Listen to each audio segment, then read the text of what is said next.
आजकल आप लोगों ने सोशल मीडिया पे देखा होगा कि लेख चल रहा है, Ladakh is dying, hashtag Ladakh, hashtag save Ladakh. आखिर ऐसा क्यों हो रहा है?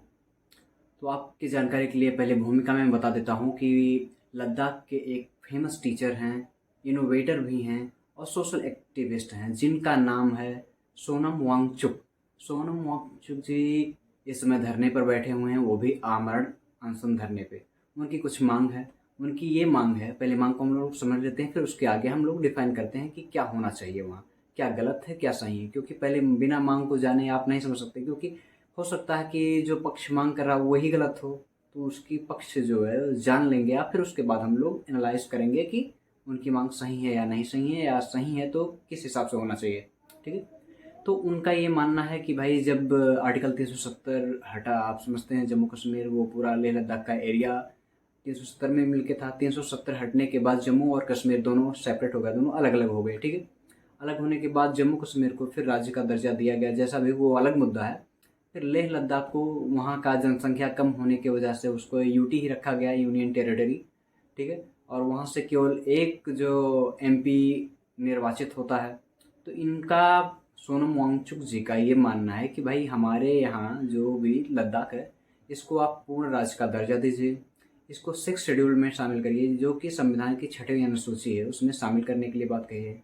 इनके अनुसार उनके यहाँ के लोगों के लिए जो नौकरी के लिए एक पब्लिक सर्विस कमीशन बनाया जाए। ये भी बात सही है, क्योंकि जो लोकल्स होते हैं जो भी जिस भी राज्य के, उनके लिए पब्लिक सर्विस कमीशन जरूरी है, क्योंकि वो बेरोजगार तो रहेंगे नहीं। बेरोजगार रहेंगे तो फिर उनका क्या मतलब है, क्या खाएंगे। ये 6 शेड्यूल ये ट्राइब से जुड़ा हुआ मामला है। ट्राइब्स में क्या होता है कि 6 शेड्यूल में ये अपने कल्चर को, अपने यहाँ की भूमि को, अपने यहाँ के रीति रिवाजों को अपने हिसाब से हैंडल करेंगे। ये एक क्षेत्रीय परिषद बनाएंगे और उसके अनुसार वो काम करेंगे। अगर हमारे यहाँ की गवर्नमेंट जो है, यानी मान सकते हैं केंद्र सरकार को कोई काम करना होगा, तो वहाँ के लोकल्स जो वहाँ की क्षेत्रीय परिषद होगी उससे बातचीत करके उनके अनुसार उनको कानून बना के दे सकती है।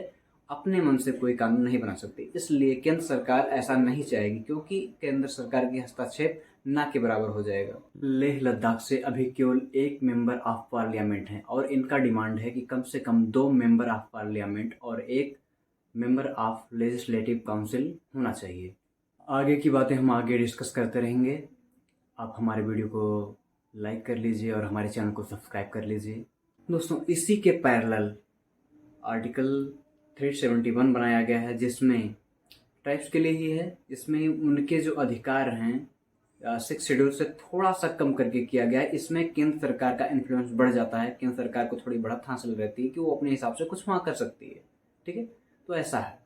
और लद्दाख के लोग ऐसा चाहते नहीं, क्योंकि वो 6 शेड्यूल का ही ज़्यादातर मांग कर रहे हैं। उनका ये मानना है कि अगर जो सरकार, केंद्र सरकार का इन्फ्लुएंस बढ़ेगा तो यहाँ माइनिंग होगी। माइनिंग होने की वजह से वहाँ का जो क्लाइमेट है बहुत सेंसिटिव है। अगर वहाँ का क्लाइमेट थोड़ा सा भी इधर उधर हुआ तो वहाँ रहना मुश्किल हो जाएगा, वो एरिया पूरा बंजर सा हो जाएगा। तो आप मुद्दा समझ गए होंगे कि जो 6वीं अनुसूची में शामिल करने का एक प्लान है लद्दाख को, ये सरकार नहीं करना चाहेगी किसी भी सूरत में।